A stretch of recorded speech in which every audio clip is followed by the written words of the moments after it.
नमस्कार। Top trending SSC GK की फटाफट सीरीज में आपका स्वागत है।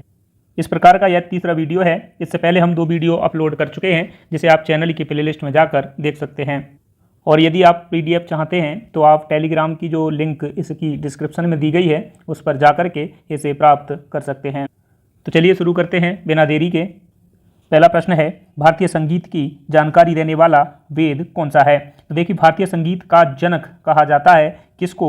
ये कहा जाता है सामवेद को। सामवेद का अधिकांश हिस्सा ऋग्वेद से ही लिया गया है, परंतु कुछ इसमें हिस्सा नया भी जोड़ा गया है। इसी प्रकार आपसे पूछा जा सकता है अथर्ववेद, तो ये चिकित्सा, अंधविश्वास इत्यादि से जुड़ा हुआ है। यजुर्वेद की बात करें तो यज्ञ और युद्ध के समय जो है नियम कायदे जो भी होते हैं उसकी जानकारी हमें यजुर्वेद देता है। दूसरा प्रश्न है, भारतीयों के लिए महान सिल्क मार्ग किसने शुरू किया था? तो देखिए, जो महान सिल्क मार्ग की स्थापना करने वाला शासक था, ये था कुषाण वंश का महान शासक कनिष्क। ठीक है, तो इसकी राजधानी आपसे पूछी जा सकती है। इसकी प्रारंभिक राजधानी पुरुषपुर, जिसे पेशावर भी कहते हैं आमतौर पे, ये था। और दूसरी जो राजधानी थी ये मथुरा थी। तीसरा प्रश्न है, नालंदा विश्वविद्यालय का संस्थापक कौन था? तो देखिए, नालंदा विश्वविद्यालय जो है प्राचीन समय में बिहार के क्षेत्र में पड़ता था। नालंदा विश्वविद्यालय की बात करें तो इसकी जो स्थापना है ये गुप्त शासक कुमार गुप्त के द्वारा की गई थी। तो इस प्रश्न का राइट आंसर डी है। लेकिन आपको ये फैक्ट और याद रखना है, जो है ये जो नालंदा विश्वविद्यालय है इसे बौद्धों की महायान शाखा का ऑक्सफोर्ड के नाम से भी जाना जाता है। अगला प्रश्न है, इब्न बतूता किसके शासनकाल में भारत आया था? इब्न बतूता की बात करें तो ये 1333 ईस्वी में मोहम्मद बिन तुगलक के शासनकाल में भारत आया था। ये मोरक्को का निवासी था। लेकिन आपको याद रखना है इसकी प्रसिद्ध पुस्तक रेहला, जिसे आप आमतौर पे एग्जाम में कई बार पूछा जाता है। अगला प्रश्न है, अमुक्तमाल्यदा ये किसकी रचना है? अमुक्तमाल्यदा कई बार पूछी जाती है, इसे आप याद करके रखेंगे। ये जो है विजयनगर साम्राज्य का शासक कृष्णदेवराय जो तेलुगु साहित्य का महान विद्वान था, इसकी ये रचना है। तो इस प्रश्न का राइट आंसर ए है। अगला प्रश्न है, ब्रिटिश सरकार के दौरान भारत का आर्थिक अपवाह का सिद्धांत ये किसने प्रस्तुत किया था? देखिए, आर्थिक अपवाह का सिद्धांत ये काफ़ी प्रसिद्ध है और ये भारत में जो है ब्रिटिश सरकार के दौरान शुरू किया गया था और ये किया गया था दादा भाई नौरोजी के द्वारा। तो इस प्रश्न का राइट आंसर ए होगा। अगला प्रश्न है, भारत में स्थानीय स्वशासन का अग्रगामी किसे माना जाता है? भारतीय स्वशासन का अग्रगामी पूछे, भारतीय स्वशासन का जनक पूछे, आपको एक ही व्यक्ति का नाम याद रखना है, जिसका नाम है सी यानी कि लॉर्ड रिपन। जो रिपन था, इसे भारत में स्थानीय स्वशासन का जनक माना जाता है। नियमित जो जनगणना थी 1881 में, इस नियमित जनगणना को कराने वाला यही व्यक्ति था। और साथ में ही जो 1882 में वर्नाक्यूलर जो प्रेस एक्ट था उसको भी इसने समाप्त कर दिया था। अगला प्रश्न है, हाल ही में चर्चा में रहा जैन समुदाय का पवित्र स्थल संवेद शिखर ये किस राज्य में स्थित है? काफ़ी इंपॉर्टेंट प्रश्न है और ये करंट के प्रश्न हैं जो आपके आगे आने वाले एग्जाम के लिए काफ़ी महत्वपूर्ण हैं। तो आइए देखते हैं संवेद शिखर ये कहाँ पर स्थित है। ये स्थित है झारखंड में। इसका राइट आंसर है बी। अगला प्रश्न है, गोल्डन ग्लोब पुरस्कार 2023 में किस भारतीय फिल्म को बेस्ट ओरिजिनल सॉन्ग का पुरस्कार प्राप्त हुआ है? काफ़ी इंपॉर्टेंट प्रश्न है, आगे हर एग्जाम में यहाँ से प्रश्न बनेगा, तो आप इसे याद रखेंगे। गोल्डन ग्लोब पुरस्कार 2023 में जो है ये भारत की एक फिल्म थी, आप सभी को पता होगा, फिल्म RRR, यानी कि इस फिल्म का जो गाना था नाटू नाटू, जिसका अर्थ है हिंदी में नाचो नाचो, तो इसको जो है बेस्ट ओरिजिनल सॉन्ग का पुरस्कार प्राप्त हुआ है। आइए इससे संबंधित कुछ फैक्ट और जानते हैं। फिल्म RRR के सॉन्ग नाटू नाटू को बेस्ट ओरिजिनल सॉन्ग का पुरस्कार प्राप्त हुआ है। RRR फिल्म के निर्देशक ये आपसे पूछे जा सकते हैं SS राजामौली हैं। ठीक है, इस गाने के संगीतकार MM किरवानी हैं। अगला प्रश्न है, 26वां राष्ट्रीय युवा महोत्सव 2023 का आयोजन कहाँ पर किया गया है? तो 26वां जो राष्ट्रीय युवा महोत्सव है ये कर्नाटक के हुबली में किया गया है। तो इस प्रश्न का राइट आंसर बी है। आइए देखते हैं कुछ फैक्ट। 26वां राष्ट्रीय युवा महोत्सव 2023 हुबली कर्नाटक में मनाया गया है। स्वामी विवेकानंद जी की जयंती पर यह मनाया जाता है और यह जयंती पड़ती है 12 जनवरी को। तो इस दिन को राष्ट्रीय युवा दिवस के रूप में भी मनाया जाता है। उद्घाटन की बात करें तो इसका उद्घाटन जो है प्रधानमंत्री श्री नरेंद्र मोदी के द्वारा किया गया था। इसकी थीम आपसे पूछी जा सकती है विकसित युवा विकसित भारत, इसकी जो है थीम है। अगला प्रश्न है, हाल ही में 71वें मिस यूनिवर्स 2022 की विजेता कौन बनी हैं? 70वें मिस यूनिवर्स 2022 की बात करें तो आप सभी को याद होगा हरनाज कौर संधू जो है ये विजेता रही थी। लेकिन 2022 के जो 71वें मिस यूनिवर्स है इसकी जो विजेता हैं आर वोनी गैब्रियल जो संयुक्त राज्य अमेरिका की हैं, ये विजेता बनी हैं। अगला प्रश्न है, विश्व आर्थिक मंच की 53वीं बैठक का आयोजन कहाँ पर किया गया है? विश्व आर्थिक मंच ये जो है इसकी 53वीं बैठक है, ये दावोस स्विट्जरलैंड में हुई है, तो इसका राइट आंसर डी है। अगला प्रश्न है, गरीबी हटाने के लिए पहली बार किस पंचवर्षीय योजना में जोर दिया गया था? देखिए, गरीबी हटाने के लिए पहली बार 1974 से 1978 जो 5वीं पंचवर्षीय योजना थी इसमें जोर दिया गया था। इस योजना की एक विशेष बात यह भी थी कि इसमें 20 सूत्री कार्यक्रम जो 1975 में शुरू किए गए थे उनका भी जो है निर्धारण किया गया था, तो इस प्रश्न का राइट आंसर वी है। अगला प्रश्न है, नोबेल पुरस्कार जीतने वाला प्रथम भारतीय अर्थशास्त्री कौन था? नोबेल पुरस्कार जीतने वाला प्रथम भारतीय व्यक्ति पूछे तो आप याद रखेंगे रविंद्रनाथ टैगोर, उनकी पुस्तक गीतांजलि के लिए साहित्य के क्षेत्र में दिया गया था। लेकिन प्रथम अर्थशास्त्री की बात करें तो कल्याणकारी अर्थशास्त्र के क्षेत्र में योगदान के लिए अमर्त्य सेन को 1998 में जो है नोबेल पुरस्कार दिया गया था। इन्हें 1999 में भारत रत्न पुरस्कार भी प्राप्त हुआ था। अगला प्रश्न है, किस बाजार की स्थिति में फर्मों की अधिक्षमता होती है? तो बाजार की वह स्थिति जहां फर्मों की अधिक्षमता होती है उसे कहते हैं एकाधिकार प्रतिस्पर्धा, तो इस प्रश्न का राइट आंसर है बी। अगला प्रश्न है, बैंक दर ब्याज की वह दर होती है। देखिए, बैंक दर जो है कोई देश की केंद्रीय बैंक अपनी जो वाणिज्यिक बैंकें होती हैं, केंद्रीय बैंक जैसे यहाँ पर आरबीआई है अपने देश में, तो आरबीआई जो है ये केंद्रीय बैंक है और इसके नीचे जो कार्य करती हैं व्यावसायिक रूप में वाणिज्यिक बैंक जैसे एसबीआई है, एचडीएफसी है इत्यादि, ये सभी बैंकें जो ऋण लेती हैं आरबीआई से, ठीक है, और उसके बदले में आरबीआई जो ब्याज लेता है उसे बैंक दर का ब्याज कहते हैं। तो इस प्रश्न का राइट आंसर होगा डी, यानी कि जिस पर वाणिज्यिक बैंक आरबीआई से ऋण लेती हैं, तो राइट आंसर है डी। अगला प्रश्न है, औद्योगिक ऋण के लिए भारत में शीर्ष बैंक कौन सा है? औद्योगिक ऋण के लिए भारत का सबसे बड़ा बैंक भारतीय औद्योगिक विकास बैंक है, यानी कि इडबी है। इडबी यानी कि देखिए industrial development bank of India, ये जो है शीर्ष बैंक है और इसकी स्थापना 1964 में होती है। अगला प्रश्न है, प्रथम केंद्रीय विधानसभा का गठन कब किया गया था? देखिए, केंद्रीय जो विधानसभा है इसका गठन 1919 के जो भारत सरकार का अधिनियम था उसके तहत हुआ था और इसका जो गठन हुआ था ये हुआ था 1920 में। आप सभी को पता होगा मॉन्टेग्यू चेम्सफोर्ड जो है इन्होंने जो है लागू किया था। अगला प्रश्न है, भारत को एक गणराज्य इसलिए माना जाता है क्योंकि भारत में जो है जो भारत का राष्ट्राध्यक्ष होता है उसका चुनाव होता है, यानी कि जो भारत का राष्ट्राध्यक्ष यानी कि राष्ट्रपति हैं इनका चुनाव होता है, ये चुने जाते हैं, इसलिए इसे जो है गणराज्य कहा जाता है। अगला प्रश्न है, भारतीय संविधान में मौलिक कर्तव्य कब शामिल किए गए थे? देखिए, अगर हम भारतीय संविधान की बात करें तो इसमें मौलिक कर्तव्य प्रारंभिक रूप से नहीं थे। एक समिति थी स्वर्ण सरदार स्वर्ण सिंह समिति, जिसकी अनुशंसा पर 42वें संविधान संशोधन 1976 के द्वारा जो है भाग 4 का जोड़ करके मौलिक कर्तव्यों को भारतीय संविधान में शामिल किया गया, तो इस प्रश्न का राइट आंसर सी होगा। अगला प्रश्न है, भारतीय संविधान के किस अनुच्छेद में समता के अधिकार का प्रावधान है? देखिए, अगर हम बात करें समता के अधिकार का तो आप सभी जानते हैं इस प्रश्न का राइट आंसर ए होगा, यानी कि समता का अधिकार भारतीय संविधान के अनुच्छेद 14 में है। अनुच्छेद 17 ये अस्पृश्यता का अंत करता है, अनुच्छेद 18 उपाधियों का अंत करता है और अनुच्छेद 21 जो है प्राण एवं देह स्वतंत्रता यानी कि जीवन जीने का अधिकार हमें देता है। अगला प्रश्न है, भारत के संविधान में जो राष्ट्रपति पद है इसके लिए निर्धारित अधिकतम आयु सीमा कितनी है? देखिए, मैं आपको बताना चाहूँगा कि भारत के जो संविधान है उसमें राष्ट्रपति पद के लिए न्यूनतम आयु 35 वर्ष रखी गई है, ठीक है, यानी कि 35 वर्ष का कोई भी व्यक्ति भारत का राष्ट्रपति बन सकता है। लेकिन अधिकतम उम्र के बारे में, अधिकतम आयु के बारे में इसमें कोई भी वर्णन नहीं दिया गया है, तो इस प्रश्न का राइट आंसर डी होगा। अगला प्रश्न है, हाउस ऑफ द पीपल को लोकसभा का नाम कब दिया गया था? देखिए, भारतीय संविधान के अनुच्छेद 79 के अनुसार भारत में जो संघ है इसकी एक संसद होगी, यानी उसके गठन का प्रावधान है।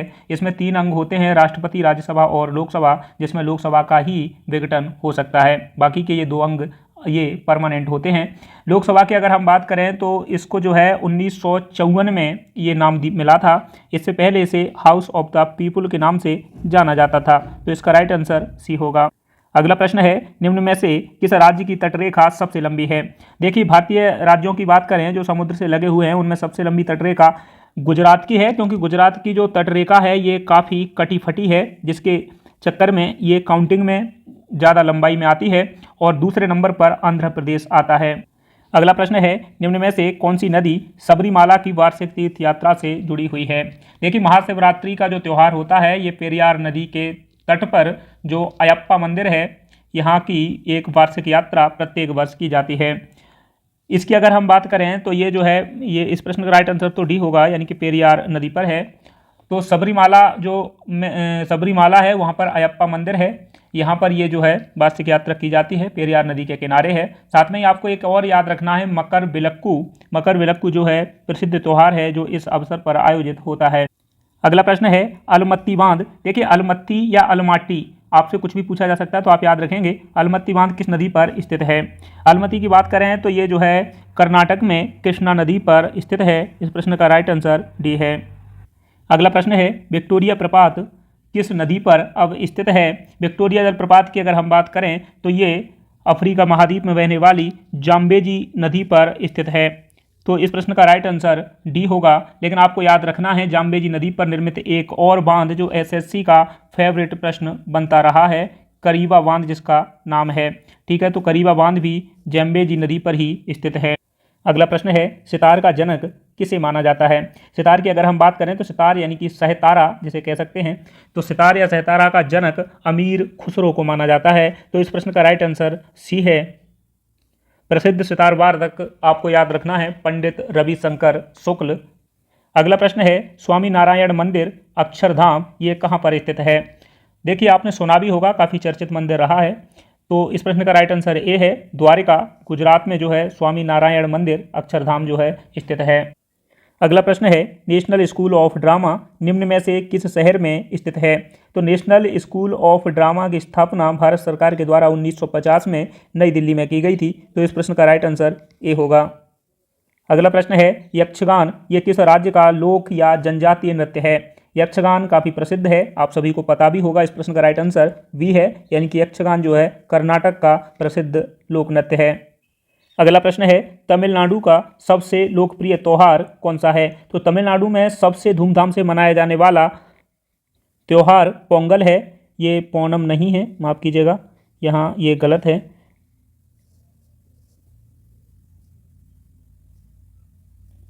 पोंगल जो है इस प्रश्न का राइट आंसर होगा, तो ये आपको याद रखना है। अगला प्रश्न है, प्रसिद्ध पेंटर राजा रवि वर्मा का संबंध किस रियासत से था? देखिए, पेंटर थे ये राजा रवि वर्मा, ये आपसे कई बार पूछा गया है राजा रवि वर्मा कौन थे, तो प्रसिद्ध चित्रकार रहे हैं, ये आपसे पूछा जाता है। और ये किस रियासत से जुड़े थे? तो इनका संबंध त्रावणकोर रियासत से था। राइट आंसर सी होगा। अगला प्रश्न है, एक सामान्य नेत्र के लिए न्यूनतम स्पष्ट दृष्टि की दूरी क्या है? तो देखिए, एक सामान्य नेत्र की जो न्यूनतम दृष्टि है यानी कि दूरी की बात करें तो ये 25 सेंटीमीटर तक होती है। इसका राइट आंसर वी होगा। अगला प्रश्न है, निम्न में से किसमें ध्वनि का वेग सर्वाधिक होता है? तो देखिए, आप सभी जानते हैं कि ध्वनि जो है किसी न किसी माध्यम में ही गमन करती है, और जो माध्यम जितना कठोर होगा ध्वनि का वेग उतना ही अधिक होगा। तो अगर हम बात करें जलवायु, इस्पात और काष्ठ में सबसे कठोर है इस्पात, तो ये जो है सबसे अधिक गमन इसी में करेगी, सर्वाधिक वेग इसी में होगा। अगला प्रश्न है, द्रव चालित ब्रेक यानी कि हाइड्रोलिक जो ब्रेक होती है ये किस नियम पर कार्य करता है? तो हाइड्रोलिक ब्रेक की अगर हम बात करें तो ये पास्कल के नियम पर आधारित होती है। तो इस प्रश्न का राइट आंसर वी होगा। अगला प्रश्न है, यसद लेपन यानी कि गैल्वेनाइजेशन ये किसे कहते हैं? तो यसद लेपन जो है लोहे पर जिंक की परत चढ़ाना यानी कि जस्ते की परत चढ़ाने को कहते हैं। तो लोहे पर यहाँ टिन है, यहाँ तांबा है, एल्यूमिनियम है, जस्ता। इस प्रश्न का राइट आंसर क्या होगा? डी, यानी कि लोहे पर जस्ता की परत जो चढ़ाने की प्रक्रिया है उसे यसद लेपन कहते हैं। अगला प्रश्न है, दूध के दही में परिवर्तन होने का कारण क्या है? तो दूध को दही में परिवर्तन करता है लैक्टोबैसिलस। तो ये जो है इसके माध्यम या इसके कारण से दूध से दही बनता है। अगला प्रश्न है, निम्न में से निम्न में से कौन सी एक ग्रीन हाउस गैस नहीं है। ठीक है, आपको एक ऐसी गैस बताना है जो ग्रीन हाउस गैस नहीं है। तो ग्रीन हाउस गैसों की बात करें जिसमें जल वाष्प आता है यानी कि H2O, कार्बन डाइऑक्साइड जो सबसे बड़ी भूमिका निभाता है यानी कि CO2, मीथेन CHO4, माफ कीजिएगा CH4, और नाइट्रस ऑक्साइड N2O, ओजोन भी आता है यानी कि O3 भी आता है, लेकिन O2 इसमें शामिल नहीं है। तो इस प्रश्न का राइट आंसर ए है। अगला प्रश्न, ओजोन छिद्र के लिए कौन सा प्रदूषक जिम्मेदार है। तो ओजोन जो छिद्र है इसका मतलब इसमें जो बढ़ोतरी है ये CFC यानी कि क्लोरोफ्लोरोकार्बन के द्वारा हो रही है। तो इसके लिए ये मुख्यतः जिम्मेदार है। अगला प्रश्न है, केकड़े के कितने पैर होते हैं। तो केकड़ों की अगर हम पैर की बात करें तो इसमें 4 जोड़ी यानी कि 8 पैर होते हैं। तो इसका राइट आंसर डी होगा।